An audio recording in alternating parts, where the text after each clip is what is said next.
Hello दोस्तों, welcome to Adesh academy. सो हम लोग यूपी टेट के लिए जो आज हिंदी की क्लास हम लेंगे, इसमें जो है इससे पहले मैं सीडीपी ईवीएस आप जाकर के प्लेलिस्ट में देख सकते हैं। मैंने सीडीपी ईवीएस ऑलरेडी करा रहा हूँ, और इसके साथ अब हिंदी का भी मैं यहाँ पे एज अ प्लेलिस्ट वहाँ पे मेंशन कर दूँगा, जो कि एक एक करके हम लोग देखेंगे, क्योंकि मैंने पार्ट ऑफ स्पीच से ही शुरू किया है। हालांकि जो स्टार्टिंग के जो कुछ वीडियोस होंगे, जैसे संज्ञा सर्वनाम है, विशेषण है, ये काफ़ी छोटे छोटे हैं, लेकिन इन सारी चीज़ों को समराइज़ करते हुए जो एंड में कुछ टॉपिक आएंगे उनको थोड़ा सा बड़े क्लासेस में मैं कवर कर दूँगा।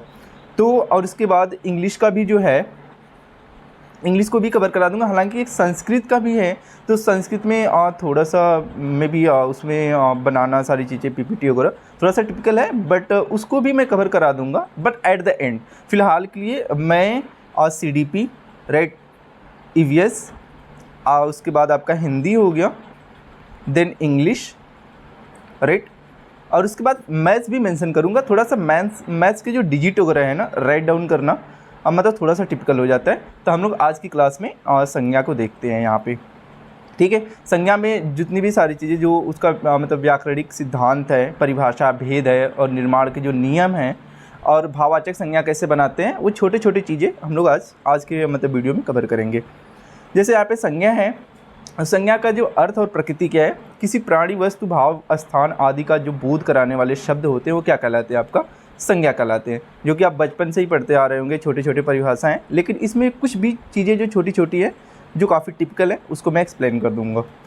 जैसे विकारी शब्द क्या होते हैं, इन्फ्लेक्टेड वर्ड जो होते हैं, यह एक विकारी शब्द है। इसमें लिंग, जेंडर राइट, जेंडर, वचन के आधार पर परिवर्तन किया जा सकता है। जो भी जितने भी विकारी शब्द होते हैं उसमें क्या है, मतलब लिंग और वचन के आधार पर उनमें परिवर्तन किया जाता है, बट जितने अविकारी होते हैं उनमें इनका कोई इम्पैक्ट नहीं पड़ता है उस पर। जैसे प्राणी में देखा जाए तो राम है, मोहन है, सीता है। वस्तु में पुस्तक, कुर्सी। स्थान में देखा जाए दिल्ली है, आगरा। भाव में देखा जाए तो क्रोध है, प्रेम है ना, दुख है। ये सारी चीज़ें मतलब टाइप्स को बताया कि इसमें एग्जाम्पल है एज ए संज्ञा। फिर संज्ञा के प्रकार में देखा जाए तो ये कभी कभी ये थोड़ा सा सिचुएशन टिपिकल हो जाता है। कहीं 3 बनाम 5 का जो नियम हो जाता है ना, कि कभी संज्ञा को 3 मेंशन करता है और कभी 5 प्रकार का मेंशन करता है। तो हम लोग देखते हैं कि सिचुएशन में 3 होगा, कब 5 होगा। कुल भेद, अगर कुल भेद देखा जाए यहाँ पे, तो ये मतलब 5 भेद होते हैं। मुख्य रूप से इसमें 3 होते हैं। अगर रचना के आधार पर देखें तो ये भी 3 होते हैं। ये रूढ़ यौगिक, ये रूढ़ बात की है, लेकिन पहले हम लोग देखेंगे अगर कुल भेद कहेगा तो 5 होते हैं, अगर मुख्य रूप से बोलेगा तो 3 ही होते हैं। जैसे यहाँ पे संज्ञा के देखें तो फर्स्ट वन इज, यहाँ पे देखिए, पहला, दूसरा, उसके बाद तीसरा। पहला है आपका व्यक्तिवाचक संज्ञा, दूसरा है भाववाचक, और तीसरा जो है जातिवाचक। और इसी जातिवाचक में क्या होता है, इसको 2 पार्ट में डिवाइड कर दिया जाता है। क करके मान लीजिए ये समूहवाचक हो गया, और दूसरा जो है आपका द्रव्यवाचक हो गया। तो पहला है व्यक्तिवाचक, दूसरा भाववाचक, तीसरा है जातिवाचक। जातिवाचक को ही 2 पार्ट में डिवाइड कर दिया गया है, एक होता है समूहवाचक और दूसरा है आपका द्रव्यवाचक। तो अगर मुख्य रूप से बोलेगा तो 3 ही होते हैं, व्यक्तिवाचक, भाववाचक, जातिवाचक। अगर ओवरऑल पूछेगा, कुल भेद पूछेगा, तो यहाँ पे समूहवाचक और द्रव्यवाचक को भी मेंशन कर देंगे। परीक्षा में अगर मान लीजिए ऐसे पूछता है, यदि विकल्प में 3 और 5 दोनों मतलब ऑप्शन में दिए हों और कुल भेद पूछे तो वहाँ पे आप 5 पे जाएंगे, तो उत्तर आपका 5 होगा। और यदि मुख्य रूप से पूछे कि मतलब कितने भेद होते हैं, तो आप 3 के साथ जाएंगे। That's it. पहला आपका व्यक्तिवाचक संज्ञा क्या होते हैं, तो जो शब्द किसी विशेष व्यक्ति, विशेष स्थान या विशेष वस्तु के नाम का बोध कराते हैं, वो क्या होते हैं, व्यक्तिवाचक संज्ञा होते हैं। अगर सिंपल सी एक लाइन में देखा जाए तो जिसके जैसा कोई और ना हो, जो दुनिया में अकेला हो, उसे ही व्यक्तिवाचक कहते हैं। सिंपली सा, या तो आप ऐसे डिफिनेशन के थ्रू समझे कि जब शब्द किसी विशेष व्यक्ति या विशेष स्थान या विशेष वस्तु के नाम का बोध कराते हो तो व्यक्तिवाचक संज्ञा हो जाते हैं। या तो सिंपली बोलें कि जिसके जैसा कोई और ना हो, दुनिया में बस वो अकेला हो, तो वो भी क्या होता है, वो व्यक्तिवाचक संज्ञा होता है। व्यक्तियों के नाम जैसे राम, श्याम, मोहन, सीता। नदियों के नाम में ले लें तो आपका है जैसे गंगा, यमुना। मैं इसलिए बोला कि दुनिया में अकेला हो, जैसे गंगा नदी है। क्या गंगा नदी के जैसा और भी कोई, मतलब गंगा नदी के नाम पे और भी नदी है? नहीं, बस सिंगल एक ही है गंगा। यमुना भी अकेली है। उसके बाद जो है शहरों के नाम में अगर देखा जाए तो दिल्ली, आगरा, लखनऊ, इलाहाबाद। कि जैसे दिल्ली एक ही शहर है, आगरा भी एक ही है, लखनऊ एंड इलाहाबाद। तो जैसा मतलब इन शहर सिटी के जैसा और कोई सिटी नहीं है, राइट। दिल्ली अपने आप में है, आगरा अपने आप में, लखनऊ एंड इलाहाबाद, ठीक है, दुनिया में अकेले हैं। तो ये व्यक्तिवाचक संज्ञा होंगे। ग्रंथों और पत्रों का नाम ले लिया, जैसे रामायण है, महाभारत है, अमर उजाला है, दैनिक भास्कर है, तो दीज आर क्या होंगे, व्यक्तिवाचक संज्ञा। आगे आपका है जातिवाचक संज्ञा। जातिवाचक संज्ञा में देखा जाए तो जिन संज्ञा शब्दों के किसी वस्तु या व्यक्ति की पूरी जाति का या तो कैटेगरी की बात करे या क्लास की बात करेगा, ठीक है, पूरी जाति का बोध कराते हो तो उन्हें क्या बोलते हैं, जातिवाचक संज्ञा बोलते हैं। जैसे मतलब जिसके, अगर इसमें एक शब्द में एक लाइन में देखा जाए तो जिसके जैसा दुनिया में और भी हो, मतलब एक है उसी के जैसा और भी हो। जैसे अगर संबंधी और पद का नाम देखा जाए, जैसे भाई है, बहन, माँ, डॉक्टर, मंत्री, वकील, प्रधानमंत्री, तो ये एक जैसा दिख सकते हैं दुनिया में। पशु पक्षी में जैसे तोता है, चील, बैल, गाय, भैंस, घोड़ा। प्राकृतिक और तत्व अन्य वस्तुओं में देखा जाए, आंधी, तूफान, भूकंप, जो भी ये सारी चीज़ें, राज्य, कुर्सी, नदी, पर्वत, ये सब के सब क्या है, जातिवाचक संज्ञाएं हैं। मतलब कि वो एक क्लास को मतलब कैटेगराइज करेगा, कैटेगरी को बताएगा, तो वो जातिवाचक संज्ञा हो जाएगी। तुलनात्मक विश्लेषण अगर देखा जाए जातिवाचक और व्यक्तिवाचक का, कि किस सिचुएशन में जातिवाचक होगा और किस सिचुएशन में व्यक्तिवाचक, अब वो मैं सिचुएशन बता दिया। अगर थोड़ा सा कंफ्यूज हो रहे हैं तो दोनों को अगर एक बार कंपेयर करके देखा जाएगा तो और क्लियर होगा। जैसे यहाँ पे जातिवाचक पूरी जाति का ये सूचक होता है, पूरी जाति का बोध कराता है, और जो व्यक्तिवाचक होता है विशेष नाम को बताता है ना। मैंने बोला ना कि जैसा कोई और ना हो, बस अकेला हो, मतलब वो विशेष हो। जातिवाचक में अगर देखा जैसे राज्य है, ये जाति को बताता है, और उसमें मान लीजिए यूपी आपका उत्तर प्रदेश है, ये क्या है, व्यक्तिवाचक। क्योंकि जो राज्य है, राज्य तो बहुत सारे हो सकते हैं ना, वो यूपी है, एमपी है, बिहार है, ये सारे मतलब राज्य हैं, लेकिन जो उत्तर प्रदेश है वो केवल एक है, ये विशेष है, इसलिए क्या हो गया, व्यक्तिवाचक हो गया। समाचार पत्र जातिवाचक है, दैनिक जागरण, अमर उजाला, द हिंदू, ये सब क्या है, व्यक्तिवाचक है। नदी, नदी तो बहुत सारी नदियां हैं, तो ये पूरी जाति को बता रहा है ओवरऑल, बट उसमें जो व्यक्तिवाचक है, गंगा है, यमुना है। पर्वत में ये भी जातिवाचक है, हिमालय उसमें विशेष है, जो कि क्या है, व्यक्तिवाचक है। पुस्तक है, ग्रंथ है, ये सब क्या है, जातिवाचक है। रामायण उसमें विशेष है, जो कि ये क्या हो गया, व्यक्तिवाचक हो गया। दिन की बात की जाए तो दिन मतलब दिन भी अकेला नहीं होता, इसलिए जातिवाचक है, लेकिन जो सोमवार है, मंगलवार है, स्पेसिफिक है, राइट, विशेष है, इसलिए क्या हो जाएंगे, व्यक्तिवाचक हो जाएंगे। फिर आगे है आपका भाववाचक संज्ञा। तो जिन संज्ञा शब्दों से किसी वस्तु के भाव, दशा, धर्म या गुण का बोध हो, उसे क्या बोलते हैं, भाववाचक संज्ञा बोलते हैं। इनकी हम गणना नहीं कर सकते, इन्हें केवल महसूस किया जा सकता है। सबसे प्लस पॉइंट ये है कि इनकी हम गणना नहीं कर सकते, ये अनकाउंटेबल होता है, और इन्हें केवल क्या किया जा सकता है, महसूस, बस फील किया जा सकता है। वो क्या होता है, भाववाचक संज्ञा होता है। उदाहरण के लिए जैसे देखा जाए, क्रोध है, प्रेम, मिठास, बचपन, सुंदरता। जैसे आप कहते हो ना कि वो बहुत सुंदर है, राइट, सॉरी, जैसे आप कहते हो ना कि इसमें बहुत ज़्यादा मिठास है, तो मिठास को ना तो आप तौल सकते हो कि कितना मिठास है उसमें, या ना तो उसे काउंट कर सकते हो, राइट। जैसे मुझे बहुत ज़्यादा प्रेम है, कितना प्रेम है, बहुत ज़्यादा इन द सेंस कि मतलब ना तो उसे आप काउंट कर सकते हो, ना तो उसको वेट करके बता सकते हो, बस वल्ली फील किया जा सकता है। वो है क्रोध, प्रेम, मिठास, बचपन और सुंदरता। तो ऐसे जब भी एग्जाम्पल आए तो कोशिश करें कि पहले उसे एज ए सेंटेंस यूज करके फिर उसके बाद एक क्रॉस क्वेश्चन अपने खुद से पूछ सकते हैं कि क्या इस चीज़ को हम काउंट कर सकते हैं या वेट कर सकते हैं। अगर आप ना में आंसर मिले तो आप भाववाचक संज्ञा के साथ जा सकते हैं। और एग्जाम में अगर ज़्यादा चांसेस है पूछने का तो भाववाचक संज्ञा से ही पूछा जाता है, न कि आपका व्यक्तिवाचक है या जातिवाचक, द्रव्यवाचक, उनसे कम पूछा जाता है। ज़्यादा से ज़्यादा क्वेश्चन भाववाचक से ही पूछा जाता है। महत्वपूर्ण तथ्य में अगर देखा जाए तो भाववाचक संज्ञाओं का निर्माण जो है प्रायः मूल शब्दों में प्रत्यय, सफिक्स जोड़कर किया जाता है। एक होता है प्रत्यय और एक होता है उपसर्ग। सफिक्स और प्रीफिक्स, प्रीफिक्स मतलब उपसर्ग, जो शब्द के पहले ऐड होते हैं, जुड़ते हैं, और जो सफिक्स होता है प्रत्यय, वो शब्द के मतलब लास्ट में मतलब जुड़ता है। तो यहाँ पे हम लोग प्रत्यय और उपसर्ग नहीं पढ़ रहे, बस मैं यहाँ पे ये बता रहा कि भाववाचक संज्ञा का निर्माण प्रायः मूल शब्दों में प्रत्यय जोड़कर किया जाता है। प्रत्यय और उपसर्ग के लिए अलग नेक्स्ट क्लास में पढ़ लिया जाएगा अच्छे से। भाववाचक संज्ञा के जो निर्माण के 5 तरीके हैं उसमें हम लोग यहाँ पे देखेंगे। अब देखिए कैसे कैसे भाववाचक बनाया जा सकता है। जातिवाचक से भी भाववाचक संज्ञा बन सकती है, सर्वनाम से भी भाववाचक संज्ञा बन सकती है, विशेषण से भी भाववाचक संज्ञा बनेगी, क्रिया से भी भाववाचक संज्ञा बनेगी, अव्यय से भी भाववाचक संज्ञा बनेगा। तो यहाँ पे हम लोग देखेंगे जातिवाचक से, जैसे लड़का है तो लड़कपन हो गया, ये भाववाचक संज्ञा। लड़का जो है जातिवाचक है, क्योंकि अब जिसे पूरे जाति को बताता है। अब लड़के में बहुत सारे लड़के हैं, है ना, तो ये पूरा जाति को, क्लास को बताता है। लेकिन लड़कपन क्या है, ये भाववाचक है। इंसान, इंसानियत, क्योंकि आप लड़कपन हो गया, इंसानियत हो गया, इन दिनों के ना तो आप काउंट कर सकते हो, ना तो कोई मेजरमेंट नहीं है इनका, बस आप फील कर सकते हो कि उसके अंदर कितना लड़कपन है। आप वो उसकी हरकतें से ऑब्जर्व करके बस आप फील कर सकते हो। अगर ज़्यादा कुछ दिखा रहा दिन आप बस फील करोगे कि ज़्यादा हो रहा, कम है तो, लेकिन अगर कोई एक प्रॉपर अमाउंट नहीं है कि आप कह सको कि इतना उसके अंदर लड़कपन है। फिर बूढ़ा है तो जातिवाचक, बूढ़ा से बुढ़ापा बना, पशु से पशुता बना। तो ये लड़कपन, इंसानियत, बुढ़ापा और पशुता जो है ये सब जातिवाचक में आएंगे। सर्वनाम से देखा जाए, जिसे अपना क्या है, सर्वनाम है। निज क्या है, सर्वनाम है। अपना से अपनापन बना, निज से निजत्व या निजता, राइट। तो अपनापन और निजता ये भाववाचक संज्ञा हुआ।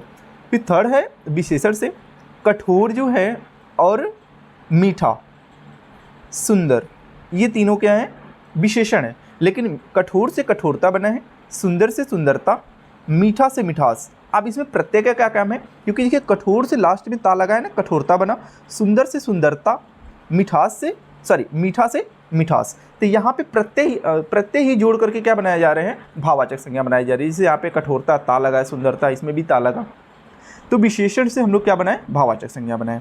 अब क्रिया से, जैसे लिखना का लिखाई हो गया, पढ़ना का पढ़ाई हो गया, यहाँ पे ई प्रत्यय लगा के हम लोग क्या बना रहे हैं, भाववाचक संज्ञा बना रहे हैं। खेलना का, यहाँ पे देखिए खेल, थोड़ा सा इस चीज़ को अगर आप ऑब्जर्व करें तो कंपेयर टू बाकी वर्ड के थोड़ा सा डिफरेंट दिख रहा होगा। घबराना, घबराना क्या है, जातिवाचक, जो घबराना है वो क्रिया है और जो घबराहट है वो भाववाचक है। तो एक बार मैं फिर से इनको रिपीट करता हूँ, अगर मैं थोड़ा सा आपको सिली मिस्टेक किया होगा, क्योंकि यहाँ पे अपना, ये सर्वनाम से बना अपनापन, फिर सर्वनाम निज है, निजत्व या निजता, फिर विशेषण से जो कठोर है कठोरता बना, सुंदर से सुंदरता और मीठा से मिठास बना, जो कि विशेषण से मैंने भाववाचक संज्ञा बनाया। फिर अव्यय, अब अव्यय से क्या है, जैसे निकट है ना, निकट से क्या बना, निकटता, दूर से दूरी, धिक्कारना, समीप से समीपता। तो जितने निकट, दूर और धिक्कार और समीप वर्ड हैं, शब्द हैं, ये क्या है, अव्यय हैं। बट इन्हीं से क्या बनाया गया, भाववाचक संज्ञा, निकट से निकटता, दूर से दूरी और धिक्कार से धिक्कारना और समीप से समीपता। तो ये 5 तरह से मैंने क्या किया, भाववाचक संज्ञा का निर्माण किया। जातिवाचक से, सर्वनाम से, विशेषण से, क्रिया से, अव्यय से। 4th नंबर का आपका जो है संज्ञा का जो प्रकार में भेद में थे वो समूहवाचक है। समूह से आप मतलब बस इसके नाम से ही इसकी डिफिनेशन आप बता सकते हैं, जिन संज्ञा शब्दों से किसी एक ही जाति की वस्तुओं या व्यक्तियों के समूह का बोध हो, मतलब ग्रुप या कलेक्शन की बात किया जाए, तो वहाँ पे क्या होगा, समूहवाचक संज्ञा होगा। जो शब्द बहुवचन की स्थिति या भीड़ को दर्शाएं उन्हें हम क्या बोलेंगे, समूहवाचक। तो जिन शब्दों से हम मतलब बहुवचन का मतलब बोध हो, मतलब आपको प्लूरल दिखें या फिर वो भीड़ को दर्शाएं, उन्हें हम लोग क्या बोलेंगे, समूहवाचक संज्ञा बोलेंगे। फॉर एग्जांपल यहाँ पे व्यक्तियों का समूह, जैसे व्यक्ति के समूह में आप कक्षा है जो क्लास चलती है, सभा है, सभा में बहुत सारे लोग होते हैं, गिरोह भी क्या है आपका व्यक्तिवाचक है, दल में बहुत सारे लोग, कभी एक लोगों को मिला करके दल, एक लोग को लेकर के दल नहीं बनाया जाता, दल में बहुत सारे लोग होते हैं। जो आर्मी है, सेना, इसमें भी बहुत सारे लोग होते हैं। टुकड़ी इन द सेंस आपको कह सकते हैं एक टुकड़ी, राइट, बट इससे कोई उसका कनेक्शन नहीं है। टुकड़ी इन द सेंस इसमें भी 2-4 लोगों का गुट रहता है। झुंड, बहुत सारे लोग। वस्तुओं के समूह में जैसे कुंज हो गया, कुंज मतलब होता है समूह, पुंज में भी समूह होता है। ढेर, बहुत सारे मतलब चीज़ों का ढेर, मान लीजिए पेन है, पुस्तक है, जो भी है। गुच्छा, जैसे अंगूर है, अंगूर का जो गुच्छा होता है कभी एक को लेकर के गुच्छा नहीं बनता। गट्ठर है, गट्ठर में मान लीजिए लकड़ियाँ हैं, तो लकड़ियाँ, एक लकड़ी उसमें से गट्ठर नहीं कहा जा सकता, बहुत सारी लकड़ियाँ रहती हैं तो गट्ठर बोलते हैं। तो ये समूहवाचक है। नेक्स्ट 5वां आपका है द्रव्यवाचक, जिसे पदार्थवाचक संज्ञा भी बोलते हैं। जो द्रव्यवाचक है इसको बोलते हैं पदार्थवाचक संज्ञा। परिभाषा में देखा जाए कि ऐसे पदार्थ या द्रव्य का बोध होता है जिसे हम नाप तोल सकते हैं परंतु गिन नहीं सकते हैं। इसमें एक शर्त है कि आप इसे द्रव्यवाचक में, पदार्थवाचक में आप उसे नाप तोल सकते हैं परंतु उसे गिन नहीं सकते। ये अनकाउंटेबल होता है बट मेजरेबल होता है। इस चीज़ को आप ध्यान रखिएगा कि ये अनकाउंटेबल होता है, जैसे आप इसे काउंट नहीं कर सकते हो, बट मेजरेबल होता है, आप इसे मेजर कर सकते हो। या गिनती असंभव है, केवल मापन संभव है। आप माप कर सकते हो लेकिन यहाँ पे गणना नहीं कर सकते। जैसे तरल पदार्थ में ये भी दो तरह के हो जाते हैं, एक तरल पदार्थ और एक धातु, लिक्विड्स मेटल्स। जैसे तरल पदार्थ में आप देखा जाए तो पानी है, दूध है, तेल है, पेट्रोल है, डीजल है, तेजाब है। आप देखिए तो ये अनकाउंटेबल है बट ये मेजरेबल है। जैसे आप पानी को काउंट नहीं कर सकते, एक पानी, दो पानी, एक दूध, दो दूध। इसे क्या करोगे आप, जब भी करोगे मेजर करोगे, 1 लीटर 2 लीटर, है ना। तो इस तरह से इसे मेजर किया जा सकता है। फिर धातुओं में देखा जाए, मेटल में तांबा है, लोहा, पीतल, सोना, स्टील और एल्युमिनियम, ये धातुएं हैं। तो जितने मेटल्स होते हैं वो आपके पदार्थवाचक में आ जाते हैं। थोड़ा सा यहाँ पे 2 वर्ड है जो कि आपने ध्यान दिया होगा, छाछ होता है एक रेड और एक होता है मट्ठा।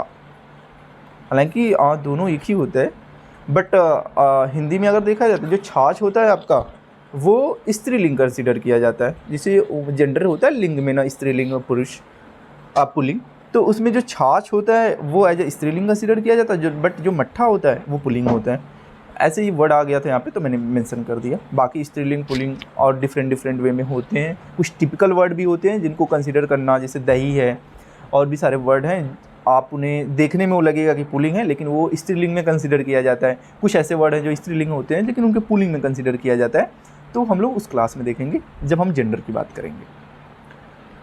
फिर इसके बाद है, अब मैंने जितने भी संज्ञा के बारे में थी, जो छोटी मोटी परिभाषा थी वो कवर कर दिया, उनके जो टाइप्स थे वो भी कवर कर दिया। एक बार अगर आप देखें ध्यान से तो आई होप मैंने सारी चीज़ें कवर कर दिया, क्योंकि इसमें बहुत ज़्यादा डेप्थ में क्वेश्चन नहीं पूछता है, इसलिए मैं बहुत ज़्यादा डेप्थ में भी स्लाइड्स को नहीं बनाया है मैंने। बस संज्ञा का अर्थ और प्रकृति बता दिया मैंने। आई होप ये छोटी छोटी चीज़ें पता होंगी, कुछ चीज़ें स्लिप कर गई होंगी तो एक बार आप मेमोराइज़ कर सकते हैं। संज्ञा के प्रकार बता दिया मैंने, वो भी मुख्य रूप से 3 होते हैं। बाकी अगर ऐसे कुल भेद पूछा जाए तो 5 होते हैं। व्यक्तिवाचक संज्ञा बता दिया मैंने, जिसमें व्यक्ति विशेष की बात होती है, और उसके बाद जातिवाचक संज्ञा है जिसमें ये पूरे जाति को कंसीडर करता है कि जैसे भाई बहन हो गया, तोता और तिल, ये सब जितने भी हैं। फिर उसके बाद तुलनात्मक विशेषण मैंने जातिवाचक और व्यक्तिवाचक में तुलना करके भी बता दिया। कभी कभी ये थोड़ा सा टिपिकल पॉइंट हो सकता है, जैसे राज्य है उत्तर प्रदेश, तो कभी आप राज्य को भी व्यक्तिवाचक मान लें या उत्तर प्रदेश को आप कभी जातिवाचक। ऐसा नहीं, क्योंकि राज्य जो है पूरे मतलब राज्य को कंसिडर, राज्य कई हो सकते हैं लेकिन उत्तर प्रदेश एक विशेष है, इसलिए ये व्यक्तिवाचक है। इस तरह से मैंने फॉर एग्जांपल सारी चीज़ें बता दी। भाववाचक संज्ञा जो कि एग्जाम में बहुत फ्रिक्वेंटली पूछा जाता है, मतलब जिन संज्ञा शब्दों से किसी वस्तु, भाव, दशा या धर्म या गुण का बोध होता है। जैसे आप एग्जाम्पल अपने दिमाग में रखें, क्रोध है, प्रेम, मिठास, बचपन, सुंदरता। नेक्स्ट आपका है भाववाचक संज्ञा के निर्माण, जो कि 5 तरीके से मैंने बताया। जातिवाचक से भाववाचक बनाया, सर्वनाम से भाववाचक बनाया, विशेषण से भाववाचक बना दिया, क्रिया से और अव्यय से। ये पॉइंट हो गया। नेक्स्ट समूहवाचक मैंने बता दिया, जिसमें समूह की बात होगी, और जैसे व्यक्तियों का समूह बताया, कच्चा समूह, गिरोह, दल, सेना, टुकड़ी, झुंड। और वस्तुओं का समूह में जैसे कुंज, पुंज है, ढेर है, गुच्छा है, गट्ठर है। फिर उसके बाद आपका द्रव्यवाचक पदार्थ जो है, इसमें मैंने पदार्थ के बारे में बताया। ये भी 2 तरह के होते हैं, एक तरल पदार्थ लिक्विड, और धातु में जो मेटल्स होती हैं। और फिर उसके बाद सारांश देखा जाए इसका पूरा समराइज करके, बस ओनली 1 स्लाइड में देखा जाए तो जैसे व्यक्तिवाचक है जिसके जैसा कोई और ना हो, बस एक विशेष पर्टिकुलर की बात हो। क्या दर्शाता है? विशेष नाम। प्रमुख उदाहरण राम, गंगा, रामायण, सोमवार। और जैसे जातिवाचक में देखा जाए जिसके जैसा दुनिया में और भी हो, मतलब एक किसी पर्टिकुलर विशेष की बात ना करता हो, वो जातिवाचक होता है। क्या दर्शाता है? ये पूरी श्रेणी को, वर्ग को बताता है। ये प्रमुख उदाहरण अगर देखा जाए इसका तो नदी है, पुस्तक, डॉक्टर, आंधी। भाववाचक संज्ञा जिसकी गणना ना हो सकती है, जिसको आप गिन नहीं सकते हैं, बस ओनली फील कर सकते हैं, आप महसूस कर सकते हैं। क्या दर्शाता है? गुण, दशा और अवस्था को बताता है। ये गुण हो गया, या तो गुण को बताया गया, दशा को, या तो अवस्था को बताया गया। जैसे सुंदरता हो गया, बढ़ापा या घबराहट। ये क्या है? भाववाचक के उदाहरण है। समूहवाचक आपके हो जाएंगे जो समूह या भीड़ का बोध कराए, मतलब भीड़ को बताए या तो समूह को बताए। वो संगठन है। झुंड हो गया आपका, आर्मी हो गया, सेना हो गई, ये सब क्या है? समूहवाचक है। इसमें सेना, गुच्छा, दल और सभा। नेक्स्ट आपका है द्रव्यवाचक। जो द्रव्यवाचक है, इनको अगर पहचानना हो तो इन्हें नाप तोल इनका संभव है, मतलब आप इन्हें नाप तोल सकते हो, मेजरेबल है, बट गिनती नहीं की जा सकती, अनकाउंटेबल है ये। आइए दर्शाते किस चीज़ को है, पदार्थ को, धातु को और कुछ तरल पदार्थ, इनका ये मतलब इनको ये दर्शाते हैं, वो द्रव्यवाचक होते हैं। फॉर एग्जांपल देखा जाए तो दूध है, सोना, पेट्रोल, तेज़ाब, इस सब के सब क्या हैं, द्रव्यवाचक संज्ञा है। तो इस तरह से मैंने संज्ञा को पूरा कवर कर दिया। बाकी और भी चीज़ें मैं मेंशन करना चाहता था अनदर पार्ट ऑफ स्पीच, लेकिन वीडियो थोड़ा सा लंबा होता, ले फिर सोचा मैंने कि बस संज्ञा को ही मतलब कवर करता हूँ। उसके बाद PYQ डेफिनेटली मैं कराऊंगा, क्योंकि उससे क्लियर होगा, क्योंकि जो छोटे छोटे टॉपिक हैं मैं सोचा था कि बस PYQ से ही कवर कर दूँ, लेकिन फिर सोचा एक छोटा सा वीडियो के थ्रू पहले डिफिनीसन क्लियर कर दूँ, उसके बाद जो है PYQ करा दूँगा। तो आई होप आपको सारी चीज़ें क्लियर हुई होंगी। अगर सच में गाइज आपको ये इन्फॉर्मेशन जेन्युइन लगा हो, अगर लगा हो कि काफ़ी हेल्पफुल है, तो अपने दोस्तों के साथ जरूर शेयर करें। Please subscribe the channel, like the video, अपने दोस्तों के साथ जरूर शेयर करें। Thank you so much, keep watching. और हाँ, एक चीज़ और मेंशन करूँगा कि आप जाकर के, मैंने जैसे जितने भी सब्जेक्ट वाइज मैं बना रहा हूँ यहाँ पे वीडियो, तो उसका मैं एज अ प्लेलिस्ट कंसिडर कर दे रहा। जाके आप चैनल पे देखेंगे तो CDP का अलग प्लेलिस्ट मिलेगा आपको, और EVS का अलग से मिलेगा, राइट। और फिर हिंदी का यहाँ पे आपको दिखेगा ही, इसका भी प्लेलिस्ट अलग से, इंग्लिश का भी।